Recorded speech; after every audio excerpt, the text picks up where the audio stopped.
Bonjour à tous, ici Lisa Dufaux sur les ondes françaises de Radio Taïwan International.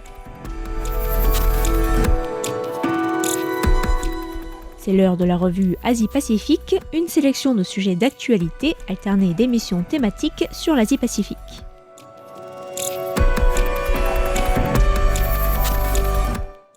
Bonjour à tous et bienvenue dans la revue Asie-Pacifique de cette semaine. Aujourd'hui, je vous propose de revenir sur l'indice de perception de la corruption 2025, un indice publié chaque année par l'ONG Transparency International, dont la nouvelle version pour l'année 2025 est sortie le 10 février dernier. Cet indice, qui existe depuis 1995, s'est imposé au fil des années comme une référence en matière de corruption du secteur public dans le monde.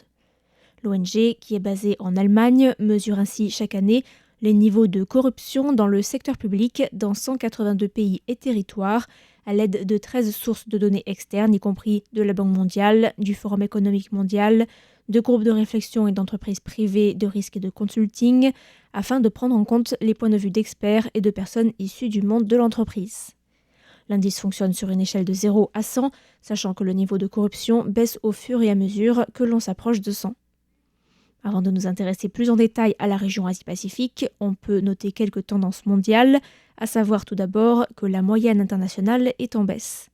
Cette année, en effet, pour la première fois depuis plus de 10 ans, la moyenne mondiale de l'indice a chuté jusqu'à seulement 42 sur 100. L'ONG indique que la grande majorité des pays ne parviennent pas à maîtriser la corruption, notant que 122 pays sur 182 obtiennent un score inférieur à 50. Par ailleurs, le nombre de pays obtenant une note supérieure à 80, qui était il y a 10 ans restreint à un petit club de 12 pays, se retrouve aujourd'hui au nombre de 5 seulement. Il s'agit du Danemark avec un score de 89, suivi de la Finlande 88, de Singapour et de la Nouvelle-Zélande 84 et 81, puis de la Norvège avec 81 également. A l'inverse, on trouve tout en bas de la liste l'Érythrée, la Libye, le Yémen, le Venezuela, la Somalie et le Sud-Soudan avec des notes catastrophiques allant de 13 à 9. L'ONG fait aussi remarquer que la perception de la corruption a augmenté dans plusieurs démocraties telles que les États-Unis, le Canada et la Nouvelle-Zélande avec des notes respectives de 64, 75 et 81. La Nouvelle-Zélande, par exemple, a perdu 2 points en 2025 par rapport à 2024.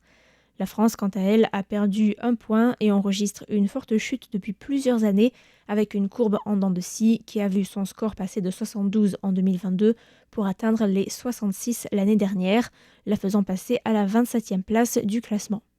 Quant à Taïwan, le pays se place à la 24e place avec un score de 68 sur 100, soit une place de plus par rapport à 2024.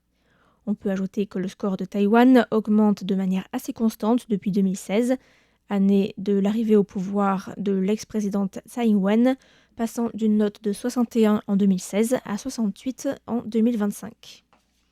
Je vous propose maintenant de zoomer sur la région Asie-Pacifique qui, une fois de plus, n'est pas parvenue à obtenir la moyenne avec un score moyen de 45 sur 100. La région enregistre des hauts niveaux de corruption sans grande volonté politique de s'attaquer à ce phénomène et ce depuis plusieurs décennies. L'ONG affirme qu'il y a beaucoup de frustration au sein de la région suite aux mauvaises performances en matière de gouvernance et à l'impunité en matière de corruption. Elle note aussi que la région a vu en 2025 plusieurs mouvements de jeunes qui sont descendus dans la rue pour demander une action forte contre la corruption et contre les dirigeants corrompus.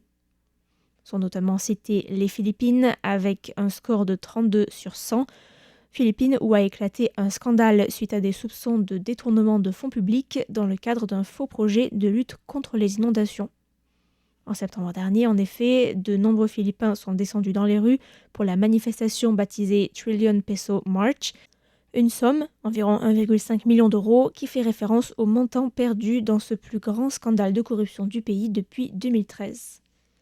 Le ministre philippin des Travaux publics, Vince Dizon, avait parlé de projet fantôme lorsqu'il s'était rendu début septembre 2025 au nord de la capitale pour inspecter une digue et n'avait trouvé sur place qu'un tas de terre déversé à la hâte. Cette digue, comme plus d'une centaine de projets de lutte contre les inondations, était au cœur d'un grand scandale de corruption et a conduit à la chute du président du Sénat et du président de la Chambre basse, un cousin du président Ferdinand Marcos Jr. Une affaire de corruption qui avait d'autant plus fait scandale que l'archipel avait connu plusieurs semaines auparavant des inondations meurtrières. Mais les Philippines ne sont pas le seul pays à avoir connu une année mouvementée. En Indonésie également, des manifestations massives contre le gouvernement ont été réprimées par la violence et la désinformation à l'été 2025. Pour un éclairage sur ces événements, je vous renvoie à l'interview publiée le 6 janvier sur notre site internet de Julius Ibrani, président de la Indonesian Legal Aid and Human Rights Association, lauréat du 20e prix pour la démocratie et les droits de l'homme en Asie de la Fondation taïwanaise pour la démocratie. L'Indonésie est en de ses mauvaises places dans le classement en finissant 109e avec un score de 34, ex aequo avec le Laos et le Népal. Népal qui a connu en septembre 2025 un grand mouvement de contestation étudiants et de jeunes citoyens qualifiés de Gen Z, un mouvement porté par une profonde frustration face à la prévalence de la corruption et suite à une suspension des principaux réseaux sociaux le 4 septembre 2025. Si les manifestations ont utilisé les hashtags NipoBaby et NipoKid pour dénoncer le népotisme et les privilèges de la classe politique et de la famille des dirigeants, les revendications du mouvement se sont rapidement étendues à des questions plus larges de gouvernance, de transparence et de responsabilité politique. Le mouvement s'est terminé avec un lourd bilan de 72 morts et par la démission du Premier ministre, Khadga Prasad Sharma Oli, qui a été remplacé par un gouvernement intérimaire après l'intervention de l'armée. Transparency International évoque ensuite les cas des Maldives, du Vietnam et du Timor oriental, auxquels l'ONG a attribué les notes respectives de 39, 41 et 44. Elle indique que les trois pays ont connu une amélioration depuis 2012 grâce à des réformes structurelles qui ont permis de renforcer la surveillance des institutions ou, dans le cas du Vietnam, à une gestion efficace de la petite corruption. L'ONG indique toutefois que les pays restent avec des faibles scores et dans la moitié basse du classement, avec un gros espace d'amélioration. Ailleurs dans la région, l'ONG note la situation d'États fragiles comme l'Afghanistan et le Myanmar ou encore la Corée du Sud, avec des notes de 16 ou encore de 15 sur 100, qui restent vers le bas du classement donc, car la restriction des libertés de la société civile, les systèmes politiques et financiers obscurs et le manque de séparation des pouvoirs et d'une justice indépendante continuent de rendre ces pays particulièrement vulnérables à la corruption.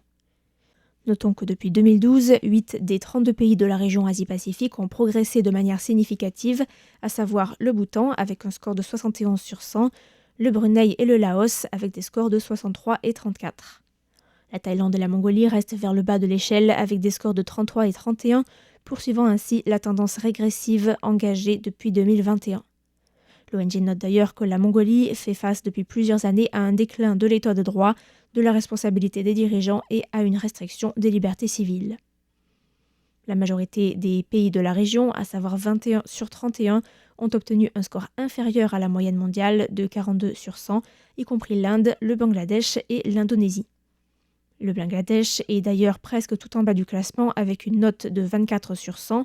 Il se situe plus exactement à la 150e place après le Pakistan et la Papouasie-Nouvelle-Guinée, mais avant le Cambodge, le Myanmar et la Corée du Nord, qui se situent respectivement aux 163, 169 et 172e places. Après le mouvement de rue contre la réforme des quotas dans la fonction publique à l'été 2024, qui a abouti à la chute du gouvernement de Sheikh Hasina et à la formation de gouvernements intérimaires, la situation reste fragile dans le pays. Transparency International Bangladesh avait alors fait une série de propositions au gouvernement intérimaire en août 2024 avec des suggestions de réforme de la structure de l'État visant à prévenir la corruption et établir la démocratie. L'ONG a publié le 2 février dernier un rapport examinant les activités du gouvernement intérimaire au cours de l'année et demie qui a suivi la chute du gouvernement autoritaire. Le rapport note que le gouvernement fait face à de nombreux défis, avec notamment une économie instable, une pression pour rembourser les dettes contractées auprès de l'étranger, des institutions étatiques fragiles, de la corruption et un manque de coopération de la part d'alliés et de groupes qui ont bénéficié de l'ancien régime.